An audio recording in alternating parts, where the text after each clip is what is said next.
Muchas gracias, Claudia. La verdad es que estamos muy contentos de seguir apoyando y trabajando con el GEF y con el Ministerio de Medio Ambiente. Esto es parte de un proceso que va a ser iterante en la medida que se necesite. Bueno, primero me voy a autopresentar, en cuanto algunos los conozco, pero no todos, para que sepan quién les habla. Yo soy abogado, soy doctora en Derecho de la Pontificia Universidad Católica y me desempeño como profesora de Derecho Ambiental y de Recursos Naturales en la Universidad del Desarrollo y en otras universidades también hago en posgrado, sobre todo aguas es lo mío. Ahora tratando de decirle recursos hídricos en virtud de los cambios. Y también soy consejera en esta asesoría en que estamos con Felipe Leiva. ¿Se ve bien ahí, Claudia? Sí. Ya, perfecto.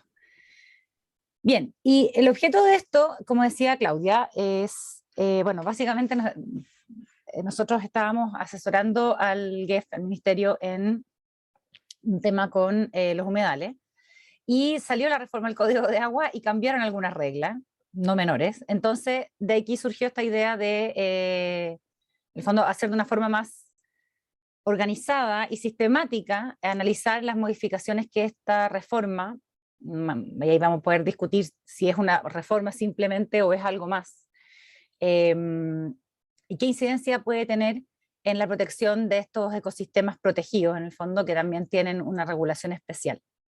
Entonces, en esta primera parte, yo quizás voy a hablar un poquito más que Felipe, porque nos hemos enfocado en temas de aguas, que es un poco mi parcela. Sin embargo, nosotros trabajamos juntos y hacemos la interacción en entre derecho ambiental y derecho de aguas hace mucho tiempo, que es algo que ahora se está empezando a ver más, pero sobre todo hace, no sé, 15 años atrás, de 20 años atrás, uno saca el carnet aquí, cuando partí trabajando, aguas y ambiental eran como dos temas aparte, entre comillas, pero eso ya no es así. Y por eso nosotros tenemos como este cruce de especialidades que tratamos de hacer una asesoría más integrada, ¿ya? Y por eso quizá la primera, espérame, ahí sí. La primera parte me voy a referir un poco a cosas que probablemente muchos de ustedes ya saben y tienen incorporadas, que es la regulación de las aguas en Chile, pero es un poco para dar un contexto a esta reforma y cómo llegamos hasta aquí, y cuáles son un poco también los antecedentes históricos de la regulación de las aguas en Chile, que muchas veces, sobre todo en análisis quizás más, por decirlo así, de medios o de otro tipo de cosas, como que quizás hay un punto de partida mucho más reciente que la verdadera, que la historia completa, digamos, ¿ya? Y eso sobre todo se está viendo ahora, se puede ver ahora a raíz de la discusión constitucional. En el fondo nos estamos preguntando cómo hemos regulado las aguas, no solo desde la Constitución del 80 o el Código del 81, sino también qué pasaba antes, que yo creo que esa es una manera importante de darle un contexto a la regulación, porque la regulación de agua, si algo tiene, y esta es una primera característica en Chile, es que siempre ha ido recogiendo la regulación anterior, y ha cambiado varias veces y de hecho ha cambiado como de enfoque muy fuerte, pero siempre ha incorporado la regulación previa, y eso ha ido construyendo una regulación que a veces puede ser poco armónica en algunas partes, pero que sí recoge ciertos principios y ciertas, podríamos decir, eh, variables que han ido, algunas cambian y otras se mantienen, ¿ya? Aquí un poco de esto es un poco como que clase de derecho de aguas, pero es de dogmática. Muchas veces esto no se enseña poco derecho de aguas en las facultades de derecho, y mucho menos como disciplina, sino que siempre se parte al tiro con el código. Eso creo que es un poco demasiado práctica, pero para entender en el fondo el contexto. El derecho de agua es una disciplina del derecho que se ha desarrollado sobre todo en los países que tienen mayores problemas de escasez de agua y de calidad. Más que de calidad, de escasez. Por ejemplo, en países como España, Italia, Portugal, bueno, en la parte sobre todo oeste de Estados Unidos, en Australia, y en Latinoamérica en general, el derecho de aguas es una disciplina que se ha ocupado sobre todo del uso de las aguas terrestres. ¿Por qué me refiero a estos países más que otros? Porque, por ejemplo, en lugares donde hay mayor abundancia, como Alemania, y los países de la parte más hacia el este, digamos, de Europa, Inglaterra, los problemas son más ambientales, porque están enfocados más en temas de calidad, ¿ya? Ahora, eso no quita que la regulación siempre se haga cargo del uso de las aguas y de su posible degradación o contaminación, pero el foco del derecho de aguas como disciplina, digamos a nivel iberoamericano, y tomando también esa cuenca del Pacífico de Australia, y sobre todo la parte del Pacífico o sea, del oeste de Estados Unidos, que son bastante más secos. De hecho, California está sufriendo igual que nosotros o peor. O sea, ellos van como 5 años adelante de nosotros en cuanto a sufrimiento del cambio climático. Eh, Ahí el derecho de aguas nace como una disciplina un poco anterior, mucho basada en usos como civiles o de la tierra, y nace como una disciplina que regula el uso y el aprovechamiento de las aguas terrestres. Ahora, en una evolución que después ha tenido que ir integrando otros objetivos, ¿cuáles serían modernamente los objetivos del derecho de aguas como disciplina? Que el uso y ahora protección de las aguas, o podríamos decir de las fuentes naturales. ¿Para qué? Esta es la pregunta que tratamos de contestar en la regulación. ¿Para qué regulamos? Regulamos para tener un uso más eficiente, mejorar los medios de uso o aprovechamiento, para tener también un uso más equitativo, o sea, mejorar el acceso al recurso en sus diferentes usos, no solamente de consumo humano, que es el primordial, ¿cierto? Pero también que sea algo más, no solo asequible en cuanto a costo, sino acceso en cuanto a oportunidades también para usar un bien que es, en el fondo, de aprovechamiento común. Y también ahora el factor ambiental, si miran, pueden ser como 3 aristas parecidas a la del desarrollo sustentable, ¿cierto? Más eficiente, más como bien económico, más equitativo como social, y como elemento ambiental, con mayor protección del agua como un recurso limitado, escaso y además esencial para todos los sistemas de vida. ¿Qué características presenta el derecho de aguas como disciplina? Y esto explica quizás un poco por qué a veces está como tan, se ha descoordinado de otras regulaciones, ¿ya? Uno, bueno, después de una partida, entre comillas, más ligada al derecho civil o al derecho común, no al derecho civil, más bien al derecho común, claramente el derecho de aguas es una disciplina que integra hoy el derecho público, ¿ya? Yo creo que es un derecho administrativo especial, que tiene en el fondo, hay un rol muy importante del Estado, tanto porque las aguas son bienes públicos, han sido bienes públicos desde nuestros comienzos como república, y también por el rol que tiene la autoridad y las facultades que tiene la autoridad en cuanto a la administración, gestión y sobre todo fiscalización de su uso, ¿ya?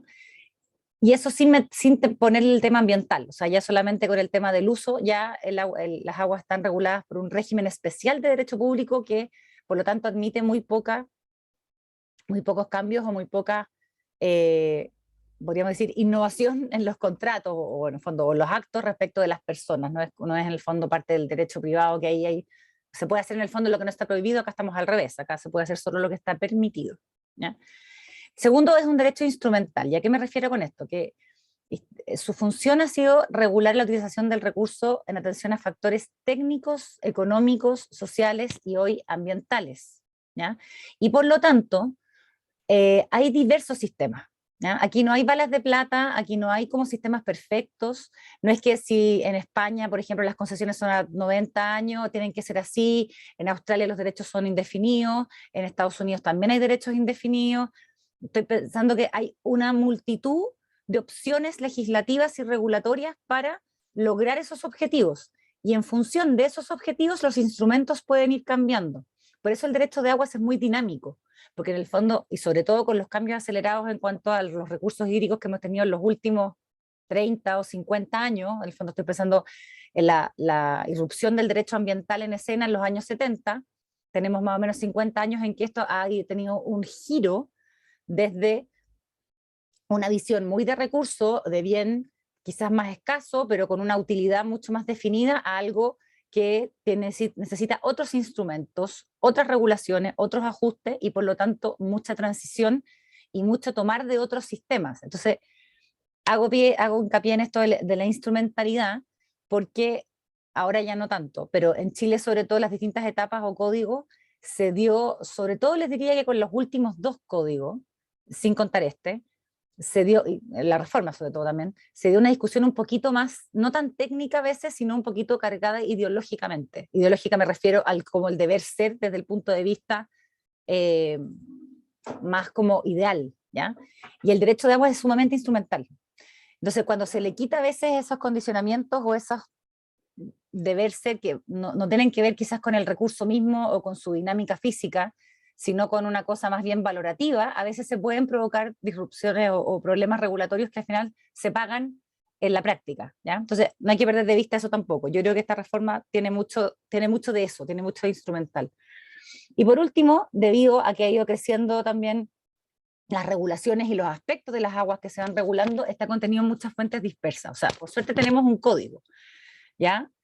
Pero eso es desde el año 51, porque antes no había código y habían un montón de leyes, y de hecho la idea del Código 51 fue justamente recopilar toda la regulación que tenía Chile en esa época respecto de las aguas terrestres y ponerlas en un solo texto, ¿ya? Pero habían multitud de varias leyes, muchísimos reglamentos, y una serie de discordancias además en la regulación que hacía de repente que incluso los servicios públicos se empezaron a encontrar con competencias cruzadas, ¿ya?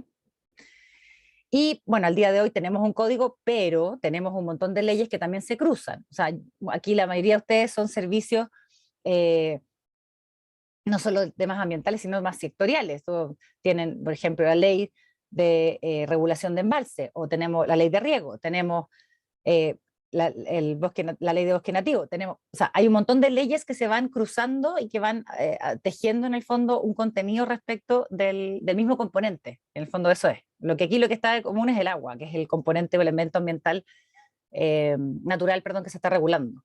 Los aspectos son distintos, entonces hay que empezar a integrar, ¿ya? Cuando uno mira, si ustedes agarraran cualquier libro de derecho de agua, teóricamente en el mundo, o sea, en cualquier regulación, hay 4 temas que de alguna u otra forma deberían estar regulados en la legislación de agua y que tendrían que tener alguna respuesta, ¿ya? Que son básicamente 4 preguntas. Y yo los llamo, son los pilares o temas básicos, o podríamos decir son capítulos, o, núcleos dogmáticos, dice Alejandro Vergara, de la regulación de agua. La primera es la titularidad, que en el fondo responde a la pregunta de quién es o quién puede operar sobre el agua. O, en fondo, más que una titularidad de dominio, es una atribución de potestades, ¿ya? Y eso tiene que ver con el vínculo jurídico que el derecho le reconoce, crea o establece respecto de las aguas terrestres. Y eso en general se ha resuelto a través de un vínculo jurídico público, sea estatal o nacional, respecto de las aguas. La segunda pregunta tiene que ver con una cosa práctica, que tiene que, ok, entonces, ¿cómo se pueden usar las aguas? ¿Qué facultades existen? ¿Qué derechos se van a otorgar? ¿Cómo van a ser? ¿Qué características tienen? ¿Qué facultades otorgan? ¿Qué limitaciones se les pueden establecer? ¿Cómo se otorgan? ¿Quién las otorga? ¿Dónde se registran? Todas esas preguntas como operativas en el fondo, que al final, o sea, que en un principio la práctica fue dando a través de la costumbre y después por regulaciones que van reconociendo, y esto es posible verlo en la historia, sobre todo, por ejemplo, de los canales chilenos, que son muy antiguas. O sea, hay un canal, se me olvidó el nombre ahora, porque siempre se me olvida el canal, no sé si el canal del Carmen o el San Carlos, que se demoró 100 años en construirse, antes de que Chile se independizara, ¿ya? O sea, esto es anterior incluso a leyes nacionales. Y esa práctica de cómo es el derecho, qué facultades tiene, cómo se ejerce, cómo se limita, cómo se ponen de acuerdo, ha ido evolucionando y ha ido conformando un núcleo que son los derechos sobre las aguas, ¿ya? Derechos entendiendo como facultades, ¿ya? Estoy que le cambio el nombre, ¿por qué? Porque mucha gente tiende a identificar el derecho de aguas como los derechos de aguas, que no es lo mismo, ¿ya? El derecho de aguas es la disciplina. Los derechos sobre las aguas son las facultades para usar o aprovechar las aguas conforme a la regulación legal. Entonces, porque el derecho de aguas es mucho más que los derechos. Y eso se deja ver también en los otros 2 temas que vienen a continuación. El tercero, que es la nacionalidad pública, que en el fondo es quién está a cargo, ¿ya? ¿Qué intervención administrativa vamos a tener? ¿Qué tipo de actuación tiene? Perdón, dice progresos, pero decía ese procedimientos administrativos, qué recursos hay, qué organismos son los que interactúan, qué facultades tienen, ¿ya? Porque si el agua es un bien público, es un bien común, o un bien estatal, tiene que haber alguien que se haga cargo, que no es una persona cualquiera, ¿ya? Y por último, también hay otro capítulo que muchas veces no se estudia y se conoce solamente en la práctica, que tiene que ver con la gobernanza y la gestión de las aguas, ya con derechos constituidos o con facultades otorgadas, da lo mismo, que es la distribución y administración de las aguas y de las obras necesarias para su aprovechamiento, y también todo el mundo de la solución de los conflictos que invariablemente se van a producir. Las aguas son, de acuerdo a teoría económica o institucional, son recursos de aprovechamiento común. Ellen Ostrom los explica así: recursos de aprovechamiento común, RUC, recursos de uso común, más bien. Y una de las características que presentan este tipo de bienes, recursos o elementos es que siempre presentan conflictos entre usuarios. ¿Por qué? Hay muchos usos que compiten por usar un elemento que es escaso. Entonces, invariablemente vamos a tener conflictos. Viene con. Entonces, el sistema tiene que absorber esos conflictos de alguna forma y regularse y ajustarse cuando a veces se prefieran, por ejemplo, algunos usuarios sobre otros. Bien. Con este pequeño paseo por derecho de agua, ¿qué tendencias existen en materia de aguas en el mundo, o sea, en general, digamos, en el derecho de agua, y que ustedes van a poder ver si se recogen en Chile o no, que yo creo que sí, estos se han mantenido además a lo largo del tiempo? Primero, una titularidad o potestad pública sobre las aguas. O sea, hay una regulación e intervención del Estado muy directa. Segundo, que se limita o excluye la propiedad privada respecto de ellas. Yo no conozco ningún sistema en el cual se diga que las aguas son susceptibles de apropiación privada, de propiedad directa, ¿ya? Todos los sistemas en algún modo, o sea, de alguna forma reconocen una titularidad pública, estatal, nacional o común, o sea, no se deja a la apropiación, ¿ya? Pero sí siempre también se aceptan derechos que se ejercen sobre ella. Y ahí está la base del uso, ¿ya?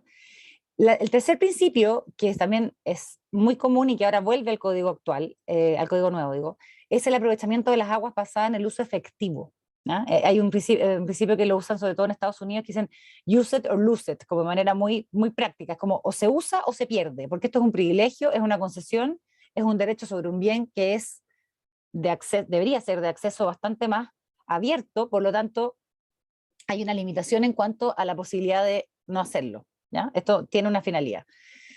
Cuarto, es la propensión a una administración colectiva, ¿ya? Colectiva no comunitaria, sino colectiva entre los usuarios, del uso de las aguas extraídas de la misma fuente. ¿Por qué? Porque la fuente físicamente es común. Todos los que trabajan acá, ustedes saben que el río Maipo, por más que tenga dos secciones, o la Conca, ¿cuál es el que tiene cuatro? Que siempre se me olvida, creo que hay uno que tiene cuatro, que es muy complejo. Por más que diga que son secciones, en la práctica es el mismo río, ¿ya? Y por lo tanto tiene que administrarse de una forma colectiva entre los usuarios y los demás que tienen incidencia en el uso de sus aguas. Y por último está la tendencia, como les decía, de modernización, o más bien ambientalización, incluso como le dice Verónica Delgado a este tema, de que el tema ambiental o la protección ambiental de las aguas como elemento natural, incluyendo el concepto de sustentabilidad en el uso del recurso y la protección de sus funciones ambientales. Eso es lo que más ha modificado el derecho de aguas en el último tiempo, porque en el fondo era la arista que le faltaba y que estaba fuera de la ecuación. ¿Qué evolución tenemos de la legislación de aguas en Chile? Y este es un paseo muy rápido porque yo sé que muchos de ustedes ya lo conocen. Si les interesa verlo más en detalle, yo les puedo mandar, Claudia, hacer llegar un paper que tengo con estas etapas. Bueno, obviamente la última no está porque este paper es de 2019, pero si quieren ver el detalle, se los puedo compartir. De hecho, está online en alguna parte.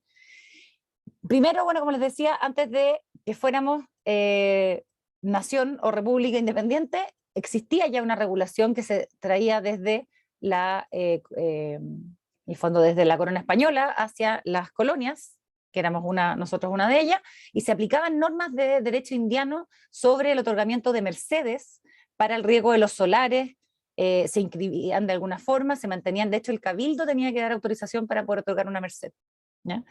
Después empiezan a aparecer las primeras normas nacionales, entre las cuales la más importante es el Código Civil de 1857, que reguló desde el derecho de los usos riberanos, la posibilidad de cavar en suelo propio para hacer un pozo, y siempre también reconoció, como les decía antes, los derechos previamente otorgados. O sea, nosotros tenemos hoy en día vigentes mercedes que están otorgadas incluso antes de la independencia de Chile, ¿ya? Y eso se puede ver en los registros de los conservadores, muy antiguos ya a mano, muy difíciles de leer, pero existen, ¿ya?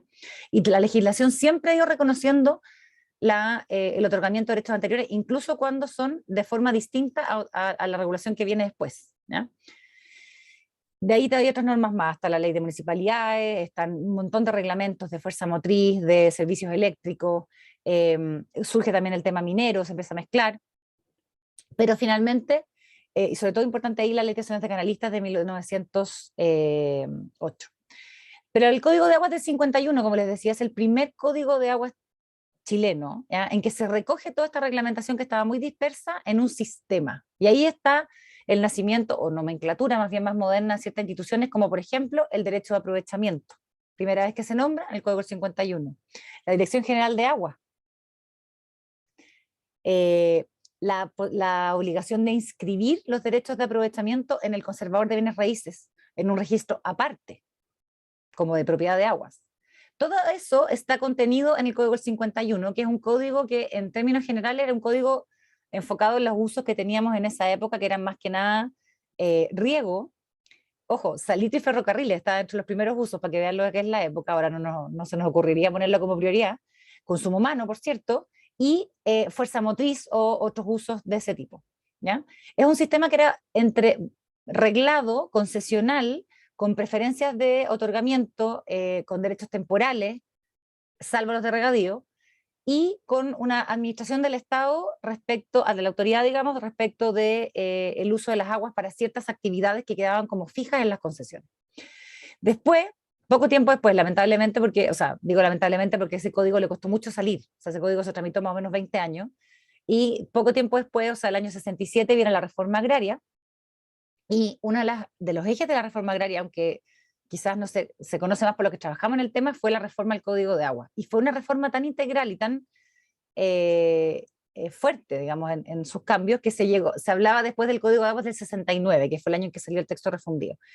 Esta reforma, de acuerdo con el signo de la reforma agraria, buscaba aumentar el rol del Estado en tanto el otorgamiento como el uso de las aguas por parte de las personas. Por lo tanto, por ejemplo, la caducidad se reduce en tiempo, aumentan las causales, tiene mucho más facultades la autoridad, se reducen las posibilidades, sobre todo se fragiliza mucho el derecho de aprovechamiento en cuanto a su posibilidad de transferencia o de cualquier otra actividad, o sea, acto o contrato respecto de ello. De hecho, se declaran canceladas todas las hipotecas de un día para otro, o sea, de pleno efecto, digamos, por el Código 69, y se declararon también sin efecto, o sea, se cancelaron o se dejaron de inscribir supuestamente los derechos en los registros conservatorios, lo cual provocó un problema de historia, porque en el fondo, igual las personas, aunque no los transfieran, por ejemplo, se mueren, y entonces la historia del derecho, la titularidad quedó trunca. Entonces tuvimos un periodo en el cual hubo que después reconstituir esos registros posteriormente. Bueno, como ustedes saben, tenemos un cambio de signo en los años 80 y producto de eso se deroga el Código del 69 y surge el Código del 81, código que no es en fondo dictado ni en democracia ni con un congreso, y que significó un cambio muy radical en cuanto a la óptica con la cual se aproximaba la regulación al agua y los derechos sobre ella, ¿ya?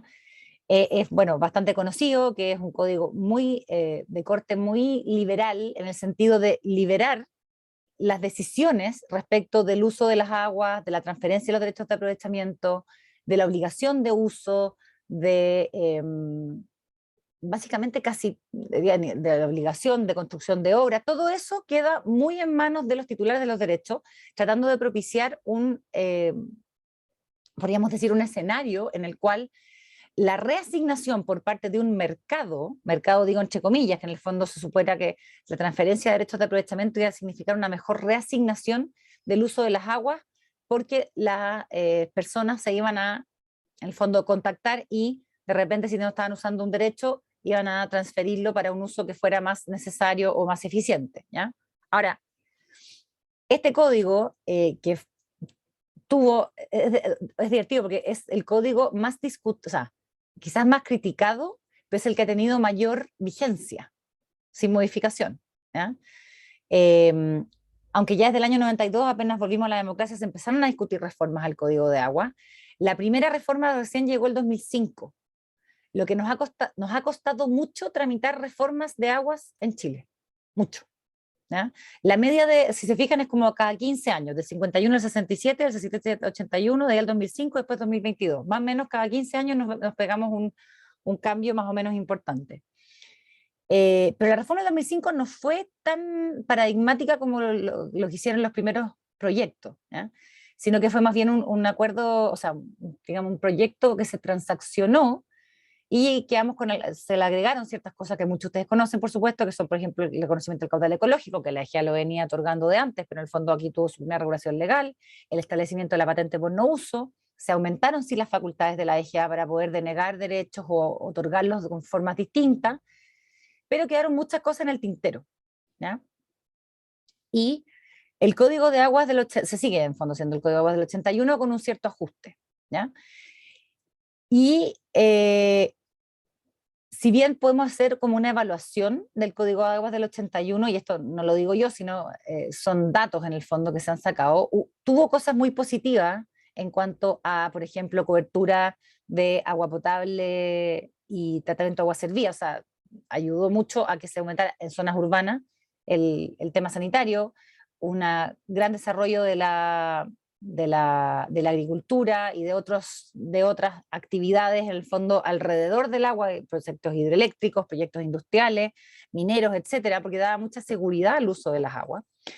La parte no tan bonita o los efectos colaterales de esta liberalización se sintieron más bien en externalidades ambientales, en impactos negativos en el acceso a las aguas por parte de muchas comunidades o personas en el fondo que no estaban adentro de este sistema tan más sofisticado, y también esto se vio sobre todo agudizado por el cambio hidrológico que tenemos desde los años 2000 en adelante, que ha significado una sequía brutal de los últimos 13, 14 años, ¿ya?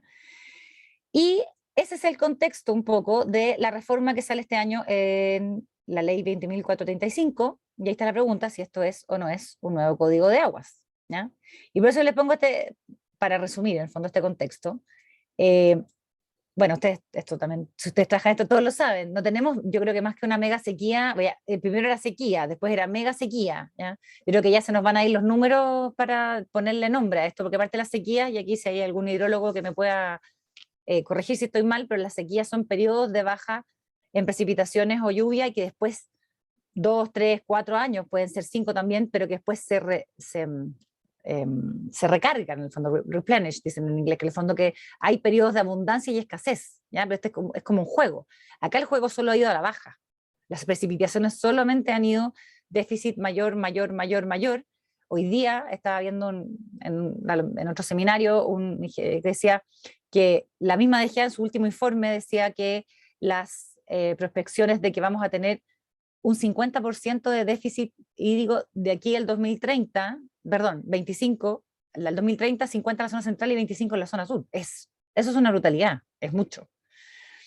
Entonces, más bien yo creo que estamos entre un cambio hidrológico y un cambio climático, con una baja en las precipitaciones y aumento de las temperaturas. No sé, ustedes, yo en Santiago acá, en la mañana hacía mucho frío y ahora hay 20 grados. O se siente de fondo un calor distinto que el que teníamos en invierno, con una alteración profunda del ciclo hidrológico. También hay un factor que es el factor humano, el factor antrópico, el aumento de extracciones y demanda de agua. La expansión urbana en Chile, sobre todo en la zona central, ha sido bastante rápida, ¿ya? Y las personas consumimos más agua o somos más personas consumiendo agua. Y el consumo domiciliario ha crecido, sobre todo en el Gran Santiago, el consumo domiciliario se chupa el 80% del río Maipo, ¿ya? Y también el aumento en industrias, agricultura, minería. O sea, esto obviamente tiene su correlato. Si aumenta la industria, si aumenta la agricultura, aumenta la minería, lo cual tiene muchas externalidades positivas en trabajo, en impuestos y en producción de bienes y servicios, hay también una afectación obviamente de las fuentes de los recursos. Y estos efectos del uso intensivo de utilización de fuentes naturales se han sentido como en efectos ecológicos, ambientales, pero también sociales y económicos. Ahora estamos viendo ya un aumento de precios en alimentos, por ejemplo, que yo creo no tienen que ver solamente con el problema de la pandemia o de la guerra, etcétera, sino que también hay un correlato en la dificultad de obtener agua para actividades productivas. Bueno, efectos sociales, o sea, pueden nombrar ustedes, me imagino, varias comunidades que pueden haberse visto colgadas de agua o con graves problemas de abastecimiento en los últimos tiempos y que además han sido muy complejas de fondo de abastecer. Y también, bueno, la constante y creciente crítica a la caracterización de los derechos de aprovechamiento. Modelo 1981 ya terminó de hacer crisis con todo el proceso que hemos vivido desde el año 2019 hasta ahora, ¿ya? Y entonces sale esta reforma que se venía tramitando hacía más de 10 años, que se venía fraguando en el Congreso, y es muy divertido porque ustedes, que además muchos de ustedes deben haberlo visto desde el palco, quizás les tocó intervenir, es un proyecto que nace en un gobierno, nace en el gobierno de Michelle Bachelet, que emite una indicación sustitutiva al boletín 7543-12, completamente cambia ese boletín, introduce esta propuesta el 2014, presenta un delegado presidencial de recursos hídricos, ¿se acuerdan? Que lleva adelante en algún minuto ahí estuvo muy activo el director general de la época, Carlos Esteves. De hecho, yo, Carlos, lo vi mucho más en el Congreso, tramitando la reforma muchas veces, que le tocó mucha pega en ese sentido, porque era un proyecto muy importante para la administración de esa época. Cambia el gobierno, y el gobierno anterior, o sea, perdón, el anterior a el gobierno de Sebastián Piñera II, también ingresa una indicación, pero en la tramitación legislativa como que se cruzaron las dos indicaciones, y entonces quedaron tanto propuestas de la indicación de Bachelet 2 como de Piñera 2, por decirlo así. Perdonen que lo ponga así como tan coloquial, pero en el fondo es como bloques. Y esto se termina de tramitar durante el gobierno de Piñera, y de hecho lo lleva adelante el Ministerio de Obras Públicas, el ministro lo lleva con mucha fuerza, sobre todo hasta el final. Y esto se aprueba en enero de este año, antes del cambio de gobierno de nuevo. Y le toca al gobierno actual, al presidente Boric, firmar esta ley y publicarla. Yo no sé si hay una reforma más transversal. Y además dato, fue aprobada por unanimidad en el Congreso. Díganme ustedes dónde más ha logrado unanimidad en el Congreso. Yo lo he visto solo en aguas y en algunas cosas muy específicas quizás que tienen que ver con otras materias, pero no sé si son de actividades como esta. Entonces, ¿qué es lo que dice el nuevo código? Yo creo que es un nuevo código de aguas. Aquí el análisis, ¿ya? ¿Por qué yo creo que es un nuevo código de aguas? Porque igual como pasó el año 67 al 69, acá yo creo que tenemos un cambio de paradigma, que incluso es más fuerte que el de esa época, porque el eje del que nos estamos moviendo está mucho más lejos, ¿ya? El eje liberal, o muy liberador, no es la palabra correcta, pero en el fondo más bien sí, liberal está bien dicho, del uso y titularidad de los derechos de aprovechamiento en esta configuración casi como propietarista, ¿ya? Casi como una manzana, como digo yo, en el fondo no hay nada más lejos de las aguas que una manzana, es común, cambia de lugar, es imposible adivinar dónde va a estar, ya. Bueno, trataron de ponerle en el fondo una cáscara que no era, a un bien que es de aprovechamiento común, variable, sistémico, y además que tiene múltiples funciones y múltiples usos. Y ese cambio de paradigma se ve, y si usted perdón, aquí se me ha vuelto un poco la lámina, me di cuenta. A la derecha, o en la flechita, si quieren, están las cosas que se mantienen del código del 81, por decirlo así, o del sistema de derecho de aguas. Y a la izquierda, en la primera columna, las cosas sobre las cuales aquí están los cambios, ¿ya? Y que yo lo que llamo los principios o ideas matrices del código 2022, y que en el fondo cambian el signo y explican en gran parte, como marco teórico, los instrumentos y cambios que vamos a ver en detalle sobre los dos temas que vamos a ver, básicamente, que son el derecho a aprovechamiento y los instrumentos de protección ambiental de las fuentes naturales de agua. Las aguas siguen siendo bienes nacionales de uso público o bienes públicos, que es la denominación más doctrinaria, que eso responde a una tradición, y no solo una tradición, sino a algo que el derecho chileno, incluso antes del derecho nacional, sino ya de la época que éramos colonia española, son bienes de la corona o son bienes en términos de derecho romano, eran bienes del pueblo, o bienes, en el fondo, de uso abierto, ¿ya?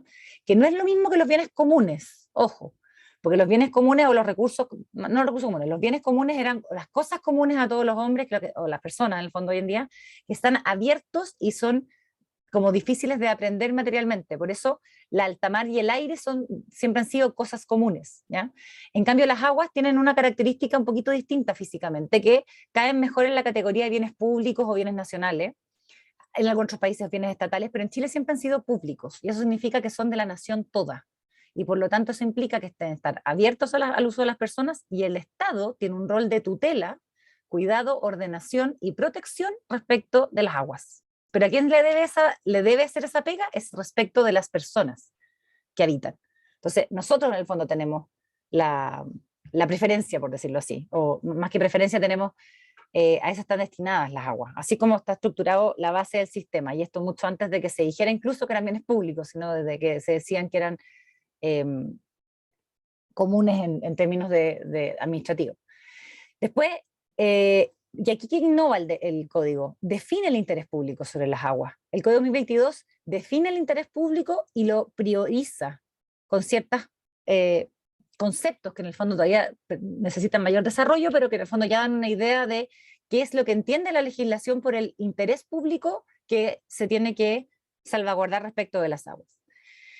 Después está se mantiene el principio de unidad de la corriente o de unidad de cuenca en el fondo, pero mucho más reforzado, porque en el fondo se está, y aquí lo linkeo con esto de acá, se habla de una gestión integrada de recursos hídricos, se habla de planes estratégicos de cuenca, y hay como toda la teorización de la gestión integrada de recursos hídricos, que es un concepto en sí mismo, reconocido en la Declaración de Dublín del año 92, que tiene que ver con un cambio en la óptica de gestión de las aguas, de administración del agua. También vuelve, y aquí pues decía, vuelve el principio del uso efectivo, que es el usar o perder el derecho, a través de la figura de la caducidad por no uso, que está asociada a la patente por no uso establecida en el año 2005, ¿ya? Y que se engancha en el fondo, desde que está afecto a la patente, empieza a correr también el plazo de caducidad, ¿ya? Después está, como les decía, la priorización del consumo humano y saneamiento. Se establece el derecho humano al agua y al saneamiento, que está reconocido en Chile desde una declaración de la ONU del año 2012, pero ya establecido como una priorización de usos respecto de las aguas disponibles. Y después viene el equilibrio de las funciones ecosistémicas y productivas del agua, ¿ya? La otra innovación, que yo también creo que ya va a ser un principio del código nuevo, por además todas las reformas que tiene, sobre todo en facultades de la EGA para estos efectos, es el tema de la información y datos, ¿ya? Hay una serie de artículos que están un poco repartidos en el código nuevo. Bueno, la técnica legislativa además no ayuda mucho porque hay muchos artículos bis 1, 2, 3, ter, quater, está un poquito enredado en cuanto a la geografía del código, pero si usted tomamos ciertos artículos aquí y allá, hay una idea que empuja a todos los usuarios, todos los titulares, todas las obras, a todo a un registro público en que converse finalmente, después de, no sé, 100 años, yo creo, o quizá, no tanto, pero de muchos años en que hemos tenido discordancia entre los conservadores de bienes raíces y el catastro público de agua. Y esos dos registros no conversan el día de hoy. De hecho, por eso la EGA, cuando habla de los derechos registrados en el catastro, después hay que sumarle como el estimado respecto de derechos que no están en el catastro, porque son muy antiguos, porque no están regularizados, porque no tienen todas sus menciones, etcétera, etcétera. Que eso, ahí el tema de la regularización es un tema aparte, pero yo creo que con esto se termina, de hecho se le pone un plazo a la regularización, y todo empuja, sobre todo a través de los primeros dos artículos transitorios de la reforma, a que todos los derechos se inscriban primero en el conservador de bienes raíces y después se espejen en el catastro público de aguas, cosa que la autoridad tenga toda la información respecto de los derechos y cualquier titularidad que exista respecto del uso de las aguas, en la forma que sea, del origen que haya tenido, no importa, pero va a estar vigente. En 5 años más vamos a tener que estar inscritos en el conservador. Bueno, vamos a ver qué pasa. Bueno, le estoy hablando de lo que tenemos al día de hoy. ¿Qué cosas se mantuvieron? ¿Ya? Como les decía, bienes nacionales o bienes públicos, unidad de la corriente, la asignación inicial por la autoridad, eso no que no cambia, se refuerza, porque claramente es concesional, siempre lo ha sido por lo demás. Hay un gran aumento de facultades de la Dirección General de Agua, lógico, si vamos a intervenir más la priorización, el equilibrio de funciones, información y datos o gestión integrada, se tiene que reforzar la autoridad, las facultades de la autoridad. La pregunta es ahora cómo vamos a reforzar la autoridad misma, pero esa es materia de adicionalidad. Y por último, se mantuvo sin muchas modificaciones. Esto yo diría que es uno de los temas que cuesta también reformar, es la distribución de aguas a través de los ciudades de usuarios. Ya son las 4. Ya. Bueno, el segundo punto, y aquí cayendo en el fondo después de esta introducción, es cómo se reconfiguró el derecho de aprovechamiento de aguas. Cómo quedó la institución jurídica del derecho de aprovechamiento, ¿ya? Lo que coloquialmente se conoce como derechos de aguas, que son los títulos para usar las aguas de forma privativa. En primer lugar, como les decía, hay un claro refuerzo de la noción de bien público de las aguas, ¿ya? Y hay un refuerzo no solo desde un punto de vista jurídico, sino también desde un punto de vista como sistémico, ¿ya? La primera línea del artículo 5 del Código de Aguas actual dice las aguas en cualquiera de sus estados. Eso ya cambia una discusión que se tenía hasta poco tiempo atrás, de si las aguas en el fondo si solamente eran aguas en estado líquido, físico me refiero, estado físico, material, o también, sobre todo el tema de los glaciares, ¿ya? Aquí esto se cierra. Las aguas en cualquiera de sus estados son bienes nacionales de uso público. En consecuencia, dice, su dominio y uso pertenece a todos los habitantes de la nación. Y entonces, en función del interés público, se constituyen derechos de aprovechamiento de agua sobre las aguas, ¿ya? ¿Y cuál es ese interés público? Las acciones que tome la autoridad para resguardo de consumo humano y saneamiento, preservación ecosistémica, disponibilidad de las aguas, sustentabilidad acuífera, eso otro concepto indeterminado que tenemos que sale aparece varias veces en el código, y finalmente lo que se dice es promover un equilibrio entre eficiencia y seguridad en los usos productivos de las aguas.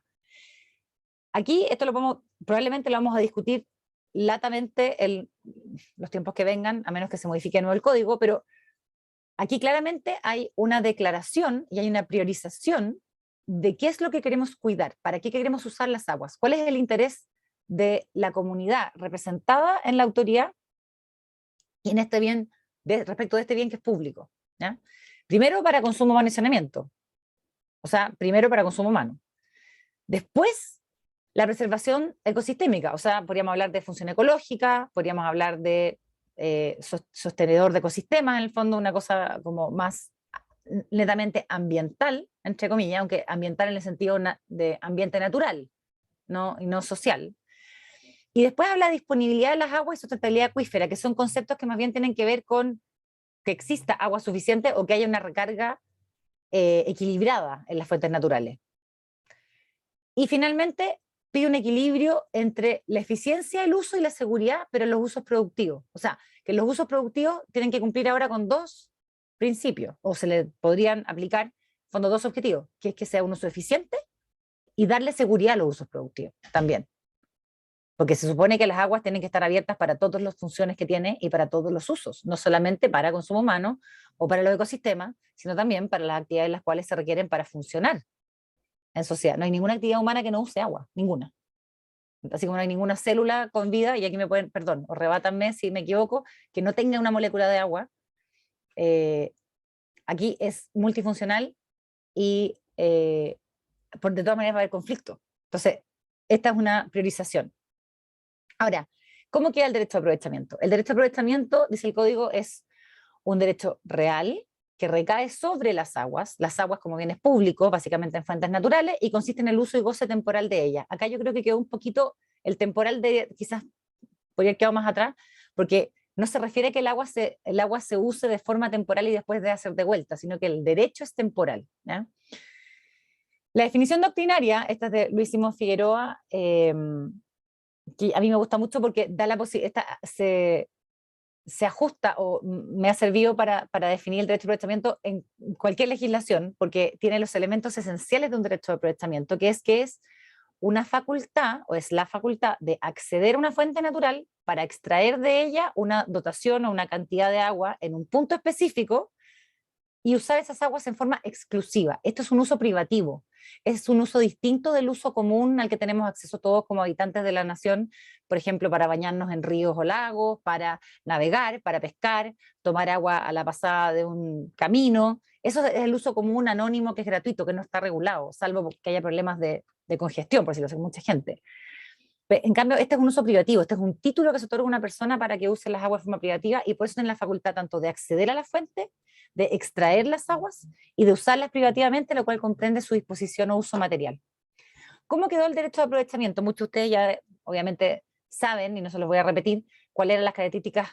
Voy a hacer acá el juego con el código 81 para que veamos la diferencia, pero las características, ¿a qué me refiero con características generales? Que es cómo es el derecho de aprovechamiento chileno o en Chile, y estas características, yo creo, que se han mantenido a lo largo del tiempo, incluso desde antes del Código 51. Y eso parte también de estar en el paper que les dije que les podía pasar, que tiene el análisis de las distintas etapas legislativas. Primero que nada, el derecho de aprovechamiento siempre ha sido un derecho real. ¿Qué significa eso? Que se ejerce directamente sobre la cosa, sobre el bien. O sea, yo no requiero el permiso de otra persona o pedirle a otra persona que poder usar las aguas si yo tengo el título, ¿ya? Por eso existe la posibilidad de imponer servidumbre, por eso existe la posibilidad del derecho de paso, por eso existe la facultad de construir las obras, de tener concesión sobre los terrenos de carácter público para construirlas, por ejemplo, y todo eso. Eso es lo que va alrededor de este derecho, que es un derecho que se ejerce directamente y sin respecto a determinada persona. Segundo, es un derecho que tiene su origen o en una concesión administrativa o en la ley, pero no puede crearse por otra vía. No existe la posibilidad de ganar un derecho por simple uso o prescripción. Ustedes me dirán qué pasa en el fondo con los usos consuetudinarios o los usos de pueblos indígenas o en el fondo los que se reconocen en leyes especiales. Bueno, eso es el reconocimiento legal, ¿ya? Pero no es simplemente que uno llega y usa el agua en una esquina de un canal o en un río y pasado cierto tiempo no tiene el derecho a usarla. Eso no está admitido, nunca ha estado admitido, ¿ya? Salvo los periodos de transición que en el fondo se han reconocido derechos que no tenían el título completo, pero teóricamente todos esos derechos tienen su origen o en una concesión administrativa o en la ley. Tercer lugar es un derecho autónomo principal. ¿A qué me refiero con esto? Que es un derecho que en sí mismo es un bien jurídico que no accede a otro, o sea, que tiene existencia o suficiencia por sí mismo. No se requiere ser dueño del terreno que colinda o que de fondo tiene la ribera con el lago, con el río. No se requiere tampoco ser dueño del lugar en que se haga el pozo. No hay tampoco que ser dueño de otra concesión o titular de algún derecho. Esto es directo, ¿ya? Al revés, de hecho, hay ciertos derechos que acceden al derecho de aprovechamiento. Por eso es una entidad jurídica importante, por eso tiene un valor, tanto para la persona que lo tiene como para los que pueden competir con él por estos usos, ¿ya? Porque es un privilegio. Y por último, es un derecho de carácter patrimonial, desde siempre, desde el Senado Consulto, desde siempre digo, desde que se tiene registro, ¿ya? Legal. El Senado Consulto de Bernardo Higgins de 1819, lo poco que decía era que se puede sacar agua de los ríos y que se podía vender la merced, ¿ya? ¿Qué significa eso? Que es un bien que integra el patrimonio del titular. No estoy diciendo con esto que sea absolutamente transferible, estoy diciendo que tiene un valor patrimonial y que por lo tanto es parte de la órbita de acción jurídica del titular, ¿ya? No es un derecho personalísimo, es un derecho patrimonial. Por lo tanto, puede transferirse muchas veces, puede transmitirse, heredarse, me refiero, o se pueden ejercer ciertos actos y contratos sobre el derecho que permita la legislación. Eso es lo que se ha mantenido. ¿Qué es lo que ha cambiado? ¿Ya? Los derechos o las características temporales de los derechos. Y esto en el Código 2022 podemos hacer un paralelo con el Código 81, ¿ya? En el Código 81 los derechos eran per se indefinidos, no habían categorías temporales, aunque yo creo que la posibilidad lo podría constituir por temporalidad, pero esa es una discusión que ya se cerró. Pero ahora son derechamente temporales, todos, con un 30 años máximo, si es menos se tiene que justificar, y ese es el tiempo por el cual dura la concesión. En segundo lugar, la pregunta es si se le va a destinar a una modalidad de uso o a una destinación específica. En el Código 81 había destinación libre dentro de las tipologías de aguas consumtivos o no consumtivos. Acá se vuelve al modelo que teníamos en el año 51-69, que era establecer algún uso específico y una destinación que no puede cambiarse o que por lo menos tiene que avisarse a la autoridad, ¿ya? No hay total libertad respecto de eso. El tercero es si estaba sujeto a extinción por no uso. En el Código 81, el 51 y el 69 habían caducidades. El 81 se elimina la caducidad, además de la temporalidad, y quedan en el fondo sin posibilidad de ser ni revisados, ni revocados, ni en el fondo terminación anticipada, salvo por la renuncia al titular. Esto cambia y vuelve en el Código del 2022 la extinción por no uso con la caducidad asociada a la patente. Y la cuarta característica, que también es cambio, es respecto de la libre transferencia. De acuerdo al Código 69, por ejemplo, estaba prohibida la transferencia. De hecho, el derecho caducaba si se transfería, era automático, ¿ya? El Código 69 es un código muy, muy estatista y que disminuyó mucho las facultades de los titulares de derechos respecto de ello.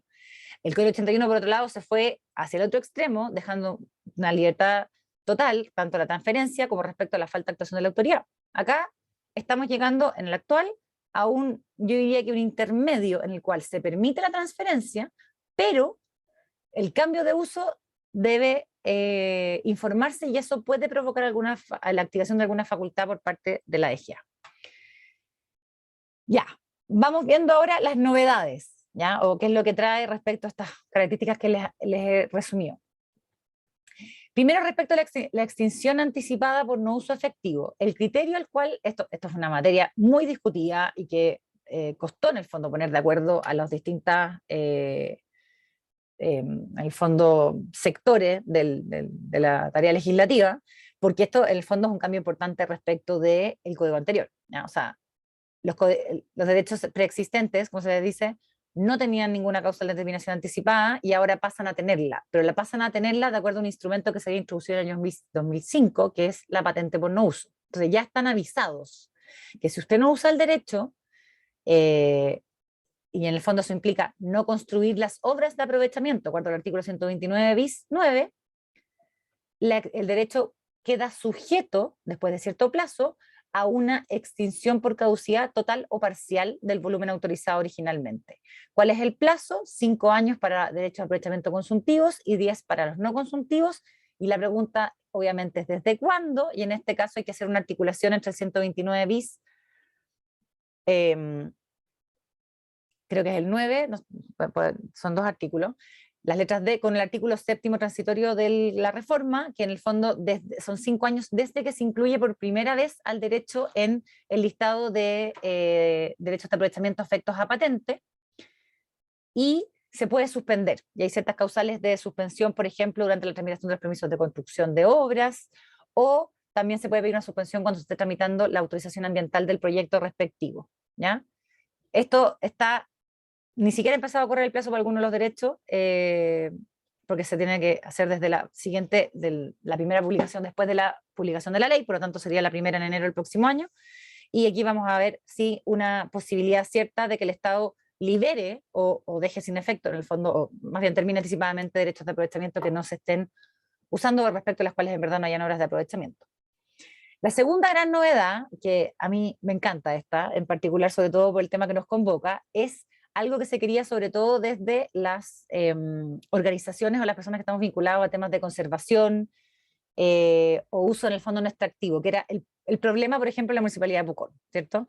Que era qué pasa con un uso que no extrae aguas de la fuente, o que si era considerado o no un uso cuando el esquema de la patente por no uso lo que forzaba teóricamente o lo que podía producir era el incentivo perverso de la llave abierta, o sea, en el fondo en que valía la pena hacer las obras o sacar las aguas en vez de pagar patente, ¿ya? Que es una óptica muy de uso extractivo. Y acá esto se introdujo en el gobierno de Sebastián Piñera, fue una indicación, bueno, una mezcla también con algo que traía el proyecto anterior, pero se establecen estos derechos de in situ o no extractivos con 2 opciones o con 2 finalidades. Uno, preservación ecosistémica, y el otro es para proyectos de turismo sustentable, recreación o deportivos, ¿ya?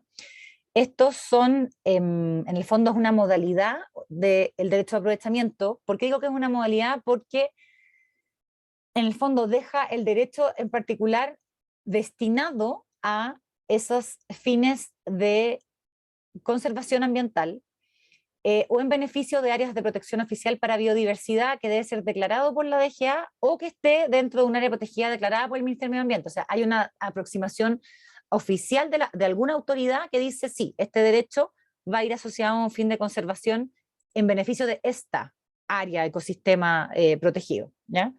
No hay identidad en la nomenclatura, ojo, pero bueno, ahí vamos a tener que ahí entre las autoridades van a tener que ponerse de acuerdo o quizás establecer los criterios, que esto también tiene que estar en un reglamento que no, obviamente no se ha dictado todavía. Y otra cosa importante es que la modalidad no puede modificarse, salvo que el área protegida deje de ser área protegida y la DGA la autorice. O sea, esto no es que uno lo deja en una modalidad y lo puede sacar. Porque ¿cuál es el efecto que tiene esta destinación? Es que no se paga patente. Esa es la gracia. En el fondo, usted lo puede usar dentro de la fuente y por lo tanto no le voy a cobrar patente porque usted no lo está aprovechando, pero esta modalidad se mantiene, porque es para eso, ¿ya? Y eso es un poco más complejo respecto a los derechos in situ no extractivos para recreación, turismo o actividades deportivas, porque eso ya ahí hay que declarar la memoria explicativa cuando se cita el derecho, tiene que haber un reglamento que establezca las condiciones sobre cómo se va a hacer, y también, ojo, que se pueden acoger derechos existentes a esta modalidad, y ojo, para los que ya me ha pasado, que están pensando qué pasa si después no se realiza el proyecto, o, o no se desarrolla, o etcétera. Bueno, ahí hay que pagar la patente para atrás, ¿ya?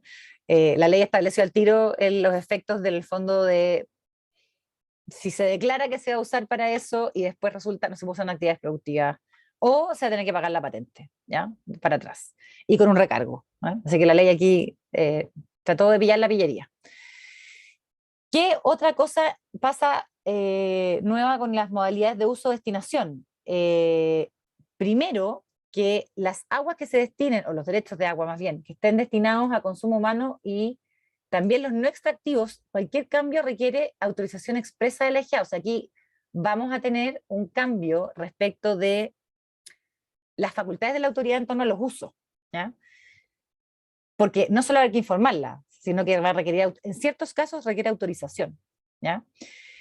Este es el deber de información de cambio de uso entre actividades productivas, lo que da más información a la autoridad para evaluar sus efectos y qué es lo que sigue, en el fondo, para qué se informa, porque la DGA va a tener la posibilidad de suspender el ejercicio de derecho de aprovechamiento cuando crea que hay grave afectación de la fuente de agua superficial o subterránea, y esa grave afectación se entiende como para resguardar funciones de subsistencia, consumo humano, saneamiento y preservación. O sea, aquí claramente hay una priorización respecto de qué es lo que se quiere resguardar, que son consumo humano y preservación ecosistémica, y después equilibrio con funciones productivas. ¿Qué facultades nuevas tiene la DGA en torno a los derechos de aprovechamiento que cambian su ejercicio? Y acá estos se aplican directamente, y esto da lo mismo el origen de los derechos, porque en el fondo acá se sigue la regla de la ley de efecto retroactivo de las leyes, creo yo, que dice que los derechos reales que se otorgan bajo una legislación se configuran de acuerdo a ella y se mantienen, pero en su ejercicio se ajustan a la legislación vigente. Y eso implica que, por ejemplo, la posibilidad de la DGA de suspender el ejercicio de derechos de aprovechamiento, de reducir temporalmente a prorrata las aguas superficiales, así como antes también lo tenía el agua subterránea, aunque eso nunca se ha realizado en la práctica, pero esas facultades se van a aplicar a los derechos de aprovechamiento sin importar su época de origen, ¿ya? Y esto puede ser tanto por riesgo como por afectación, ¿ya? Y aquí los conceptos que van a ser importantes es que vamos a entender por la grave afectación al acuífero fuente superficial. No sé si esto va a terminar probablemente, como el de agua subterránea, en algún tipo de estándar o criterio establecido para que la autoridad pueda considerar que existe o no este umbral. O sea, que sea, esto me recuerda un poco a los temas de ambiental, que en el fondo nosotros tenemos en algunos casos, las normas de calidad, un umbral de afectación que se considera para activar instrumentos. Aquí yo creo que algo parecido vamos a tener que hacer, sobre todo en el reglamento, que está en el de aguas subterráneas, por ejemplo, para efectos de las áreas de restricción, las zonas de prohibición, y para la reducción temporal también, vamos a tener que hacer lo mismo respecto a estas facultades de suspensión, ¿ya? Voy corriendo, Claudia, perdón, pero bueno, voy terminando. Y esta tercera parte es para hacerles como un resumen. Les juro que esto es un meramente resumen y a título enunciativo, pero era para darles como un panorama completo de la reforma al Código de Aguas, o el nuevo Código de Aguas 2022, que de entre las cosas novedosas que tiene son un montón, o varias, podríamos decir, normas sobre instrumentos, lo que hemos llamado nosotros instrumentos de protección ambiental dentro del Código de Aguas, ¿ya? Si antes teníamos 2 o 3, ahora tenemos varios más, o algunos se refuerzan, ¿ya? Como el caso del caudal ecológico. Vamos viendo cuáles serían estos instrumentos. Perdón. Primero que nada, las reservas de caudal. Las reservas de caudal es una figura que estaba como tangencialmente en el artículo 147 bis, pero se había usado en el Palena y otros casos, pero para efectos más bien, aclaro, en casos de abastecimiento de poblaciones, pero no tanto en los otros casos de interés. Y eso de hecho generó un juicio en el tema de Palena, pero acá ya no queda dudas, porque se dice específicamente en el artículo 5 ter que se pueden declarar por vía declaración estatal de reserva de aguas disponibles, pero también para preservación ecosistémica. Y eso, el efecto que tiene es que permite denegar solicitudes de derechos de aprovechamiento respecto de ellas, ¿ya?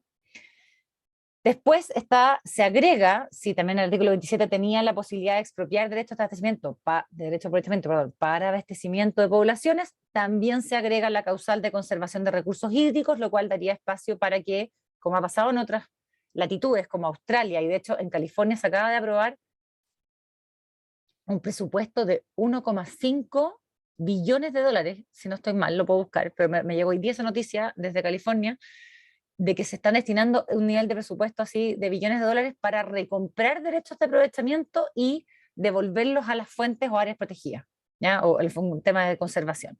Bueno, acá está la autorización en el código respecto de la posibilidad de expropiar derechos para esa finalidad. Después aquí está, debo decirlo, uno de mis temas más regalones, o de lo que más me gusta, que es el caudal ecológico, que es un instrumento que partió en el fondo por la práctica administrativa de la DGA en los años 90, fue reconocida judicialmente en los años, un poco antes de, como alrededor de los años entre 2000, etcétera, y el 2005 se reconoce, o sea, legislativamente digo, en la reforma de la ley 20.417. Bueno, en esta reforma viene reforzado el caudal ecológico. ¿Y qué entendemos por caudal ecológico? Que no es lo mismo que caudal ambiental, eso Felipe lo va a explicar. El caudal ecológico es una caudal o cantidad mínima de agua que debe contener la fuente natural superficial para la protección de los ecosistemas existentes. Y en ese sentido tiene una función de preservación de la naturaleza o del ecosistema natural. ¿Qué implica? Implica que el titular del derecho de aprovechamiento se debe limitar y reducir su extracción para dejar pasar siempre el caudal ecológico mínimo. Por lo tanto, es una limitación que puede ser parcial o total, es variable y puede ser también temporal, porque depende de cuánta agua traiga la fuente superficial. ¿Cuál es la diferencia? Que de acuerdo al artículo 129 bis actual, afecta desde ya, o en el fondo, desde esta modificación, a los derechos de aprovechamiento ya incluso preexistentes en áreas protegidas. El antiguo 129 decía que no afectaba a los derechos anteriores a la reforma, y también reconoce otra práctica que empezó a ejecutar la DGA, que era fijar el caudal ecológico al resolver traslados de derechos en fuentes superficiales o cambios de punto, lo que se llama cambios de punto de captación. Este es un tema que da para largo, así que voy a enunciar solamente lo que muchos de ustedes ya deben saber, que en el fondo el caudal ecológico mínimo lo determina la DGA, que debe considerar las condiciones naturales de la fuente y que tiene un método de fijación de media hidrológica, que es el 20% del caudal medio anual, que se puede estacionalizar y se debe establecer mensualmente, pero en el fondo tiene esa fórmula de limitación. Y que en casos calificados, que como estudiamos a propósito de esta asesoría que hicimos, no se ha dictado nunca un caudal ecológico calificado, pero que es una herramienta que podría ser muy potente para efectos de preservación y conservación de áreas protegidas, ya que en ciertos casos podría llegar a ser el 40% del caudal medio anual, y que además tiene efectos, el caudal ecológico calificado tiene efectos en una sección o parte de la fuente, no es derecho a derecho, sino que tiene efectos más generales, o por lo menos en una parte, en un área, ¿ya? Entonces podría tener efectos muy distintos al caudal ecológico regular. Finalmente, podríamos decir que hay un nuevo estatuto respecto del tema de las aguas en áreas protegidas y glaciares, porque se prohíbe el otorgamiento de estos de aprovechamiento en glaciares y en áreas bajo protección oficial para la biodiversidad, salvo para fines de conservación y con informe del Ministerio de Medio Ambiente, o sea, está parecido a los usos no in situ, no extractivos, y esta aplicación que les digo yo del caudal ecológico de derechos preexistentes en áreas protegidas. Y por último, para terminar, y esto es una norma que habría que linkearla con la nueva ley marco de cambio climático, está al final más o menos del código establecido que cada cuenca del país debe contar con un plan estratégico de recursos hídricos que propicie lo que es este concepto de seguridad hídrica en el contexto de las restricciones asociadas al cambio climático, lo cual obviamente tiene que tomar en cuenta los impactos, podríamos decir, ecosistémicos también, o netamente ambientales, naturales, del uso de los recursos hídricos en cada cuenca, y eso se viene también con modificaciones probablemente a propósito de la institucionalidad, que va a dejar esto también en otro pie. Ya, yo hasta aquí llego yo creo. Felipe. Muchas gracias, Camila, súper claro. No, pero perdón si hablé muy rápido, pero después caché que nos íbamos a comer la hora entera. Súper bien. Voy a proyectar ahora mi parte. Bueno, ahí. A ver, dos cosas. Estoy en la esquina de mi casa, hay una protesta, así que si se escuchan bocina o digamos, trompetas, no sé, es porque están protestando en la esquina, no sé qué será. Estoy mirando. Así que si molesta mucho, por favor avísenme, porque yo la verdad que claro, tengo todo el ruido aquí, no sé si se traspasa para allá, pero por lo menos si se entorpece mucho la presentación, por favor avísenme. Lo segundo es que cuando con Camila le prestamos la asesoría a Claudia, a Jimena y estaba Merino también para el proyecto GEF, nosotros hicimos un análisis respecto de las normas, hicimos una revisión de las normas ambientales con incidencia directa e indirecta en humedales y una propuesta de priorización de los instrumentos, obviamente desde la perspectiva del Ministerio de Medio Ambiente. Y en ese contexto nosotros, bueno, hicimos toda la revisión, no solamente de la normativa ambiental, sino también de la normativa vinculada con el Código de Aguas, que en ese momento no estaba vigente todavía con la reforma, sino que analizamos los antiguos instrumentos, cuestión que vamos a tener que actualizar ahora con Camila, pero básicamente nosotros dijimos, bueno, a ver, veamos el Código de Aguas, veamos qué instrumentos jurídicos y administrativos pueden ser interesantes de potenciar, de enfatizar o de hacer modificaciones que no sean que no sean básicamente modificar la ley para poder de alguna forma reforzar el estatuto jurídico de protección de los humedales. Y bueno, nosotros privilegiamos tres, básicamente. Privilegiamos, desde el punto de vista de la legislación ambiental, privilegiamos la evaluación ambiental estratégica como instrumento general de planificación que ayuda a incorporar la variable ambiental no solamente en diversos planes, digamos, y programas, y especialmente los planes de ordenamiento territorial, y el plan de manejo, que está del artículo 41 de la ley 19.300, que es este instrumento que no ha sido utilizado nunca, digamos, por nuestra legislación o nuestra administración para proteger o establecer ciertas condiciones especiales al uso y aprovechamiento de recursos naturales.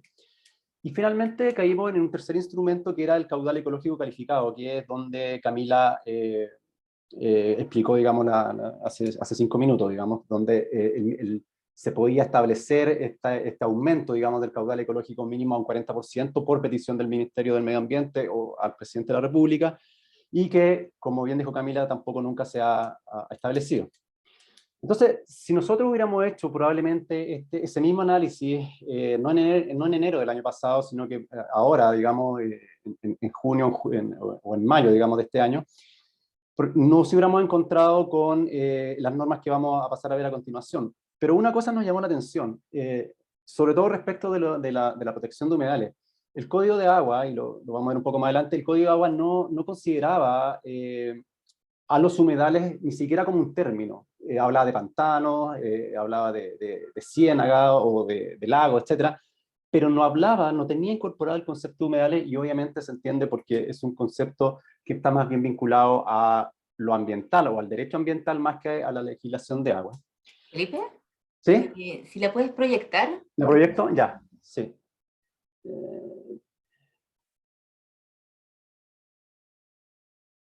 Ahí.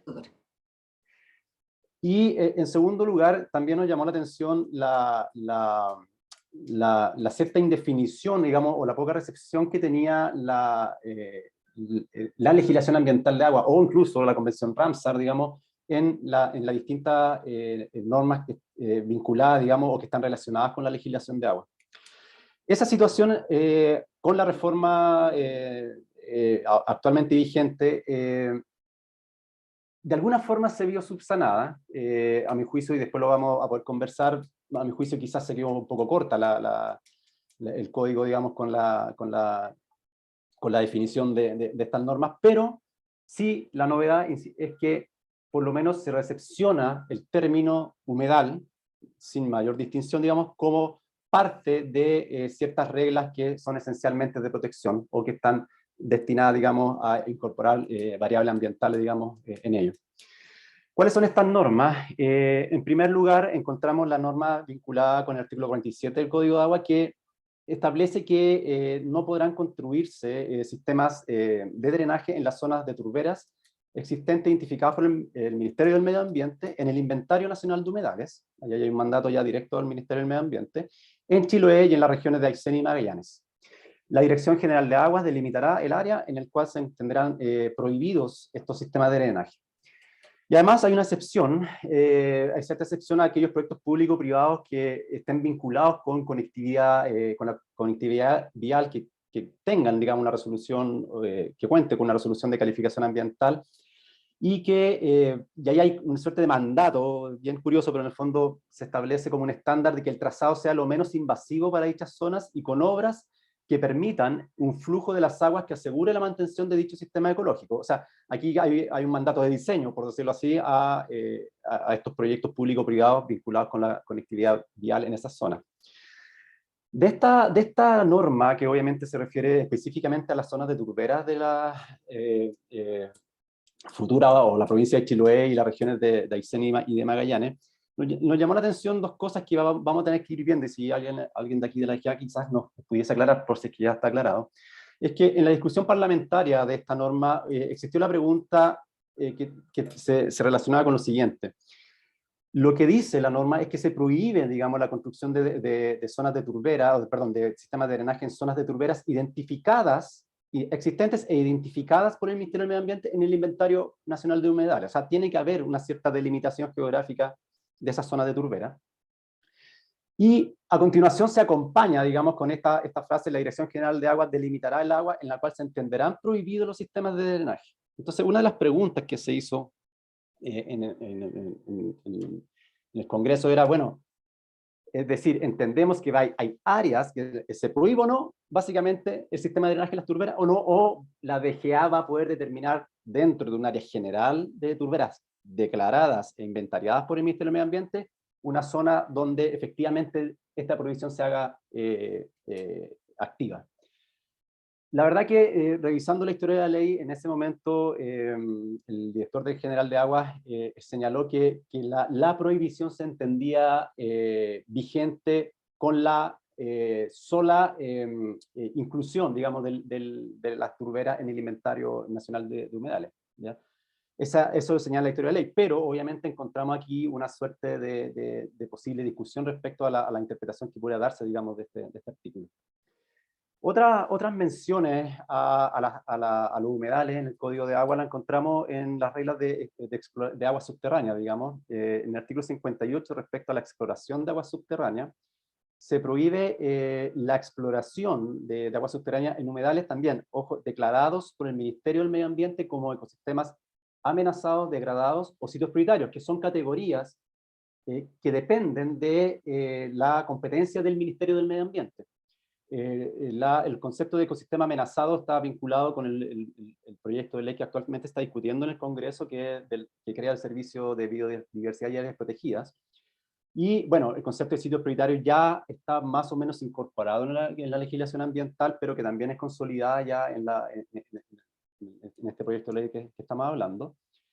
Y hay ciertas características especiales de esta prohibición. Siempre que esta declaración, digamos, contenga en sus fundamentos que la estructura y funcionamiento están dados por los recursos hídricos subterráneos, es decir, la declaración que se haga de este humedal declarado por el Ministerio del Medio Ambiente como ecosistema amenazado degradado, tiene que tener dentro de su fundamento la necesidad o la incidencia importante que tienen los recursos hídricos subterráneos, ¿ya? Y de nuevo, está la regla de que la DGA nuevamente delimitará áreas donde no se pueden realizar exploraciones. Entonces tenemos aquí este juego, digamos, por un lado se delimita ciertas áreas por el Ministerio del Medio Ambiente, pero a la DGA se le entrega una competencia para poder delimitar específicamente esas áreas donde existirá la prohibición. Bueno, insisto, si hay alguien de la DGA o que quisiera comentar sobre esta norma, quizás después de la presentación lo hacemos, pero dejo planteado la pregunta. La tercera mención importante es que los humedales declarados, de nuevo, por el Ministerio del Medio Ambiente como amenazados, degradados, sitios prioritarios o humedales urbanos de la Ley 20.202, también podrán ser parte, digamos, también se prohíbe, o se puede, que sean declaradas zonas de prohibición, está prohibida la nueva solicitud de derecho y también mayores extracciones, ¿ya? Aquí, como vemos, la figura, más bien para el concepto de humedad, está muy apalancada, por decirlo así, por la necesidad de tener una declaración que delimite, digamos, geográficamente el humedal.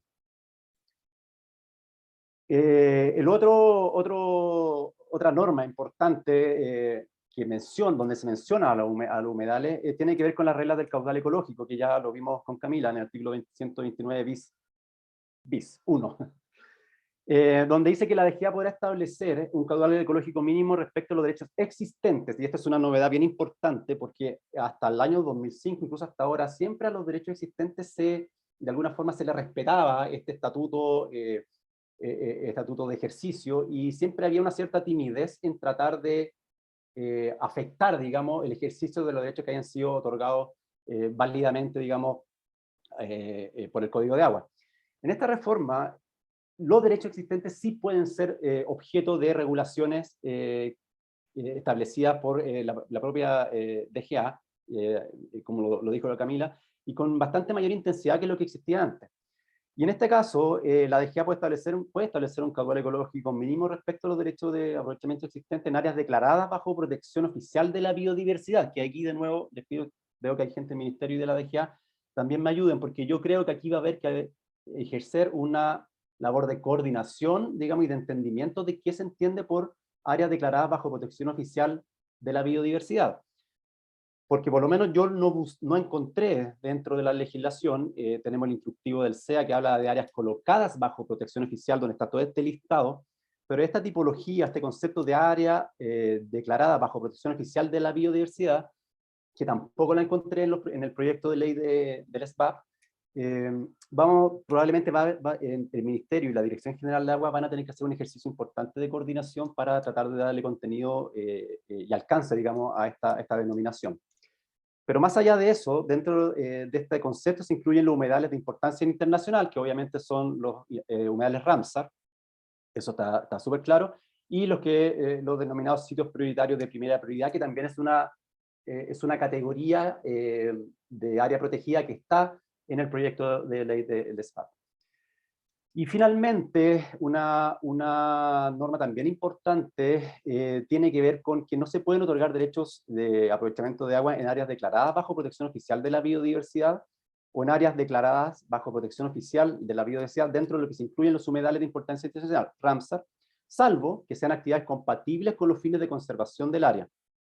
Y los derechos de aprovechamiento existentes se pueden ejercer siempre que sean compatibles. Esta compatibilidad obviamente va a tener que ser definida específicamente y caso a caso por la propia autoridad. Esto viene a consolidar, eso sí, una jurisprudencia respecto del otorgamiento de derechos de aprovechamiento de agua en áreas de manejo, en categorías de manejo, sobre todo en parques nacionales, en reservas, etc. Hay jurisprudencia de la Corte Suprema que por lo menos en algunas oportunidades ha señalado de que no podían otorgarse derechos de aprovechamiento de agua en áreas, por ejemplo, como parques nacionales que estén establecidos por la Convención de Washington. Entonces, lo que viene a hacer el Código de Agua, a mi juicio, en buena forma, recoge, digamos, ese propio principio, esa propia jurisprudencia de la Corte Suprema y lo establece ya expresamente. Entonces, y para terminar y seguir con la conversación, se incorpora el término humedal, y digo se incorpora el término humedal, pero no tiene una definición propia el Código de Aguas. Por lo tanto, interpretativamente uno debiese recurrir probablemente a las fuentes a la definición de humedal de la Convención Ramsar, o aunque en menor medida, a la definición que están contenidas en el Reglamento de Agua, Suelo y Humedales del Ministerio de Agricultura, que es aplicado por la CONAF.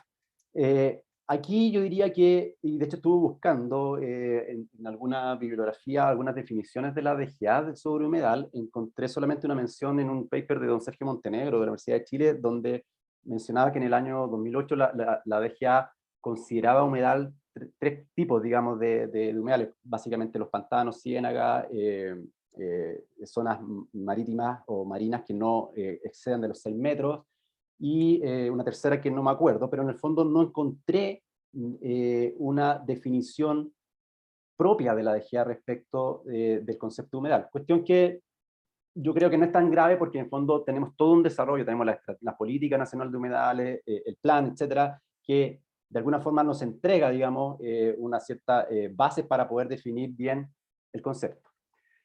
En segundo lugar, la protección se relaciona y se asocia principalmente con categorías y declaraciones asociadas a áreas protegidas.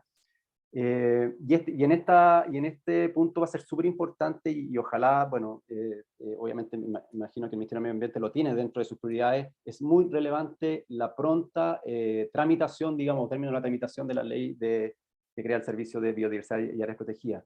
¿Por qué? Porque las categorías ecosistema amenazado, ecosistema degradado, etcétera, están vinculadas necesariamente con también la aplicación de esa ley. Y en tercer lugar, bueno, se incorpora la posibilidad, que encuentro que es una novedad, y aquí la legislación o el legislador perdió la timidez con los derechos de agua ya existentes, digamos, y se incorpora entonces la posibilidad de establecer caudal ecológico en derechos existentes, como lo vimos, vinculados siempre, digamos, con los humedales, digamos, y áreas protegidas.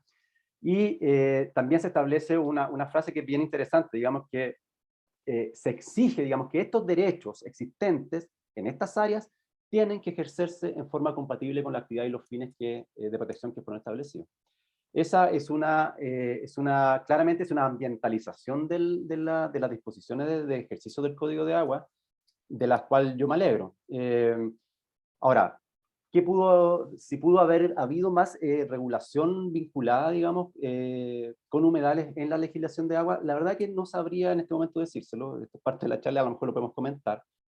Pero claramente, y para terminar, hubo un cambio importante en el énfasis que el Código de Agua le daba a las normas ambientales y especialmente a las de humedales. Por fin, diría yo, el Código de Agua le entrega, digamos, las facultades a la DGA y establece reglas para el ejercicio del derecho de agua y también para la Constitución que consideran la preservación de los ecosistemas, como decía Camila al principio. Ahora, ¿cómo se ejerza eso? Eso va a ser la gran duda. Obviamente esta discusión se nos va a cruzar con la discusión constitucional. Ayer salió una norma transitoria aprobada por el Pleno respecto de que las facultades que tengan que ver con el Estatuto Constitucional del Agua se le entregarán a la Agencia Nacional del Agua, y mientras no se crea esta Agencia Nacional, va a ser la Dirección General de Agua quien la ejerza. Entonces, la tarea ambiental que tiene la Dirección General de Aguas en este momento resulta muy relevante y también importante, y por lo tanto hay que estar preparados para una correcta aplicación. Eso es, Claudia. Súper. Muchas gracias, Felipe y Camila.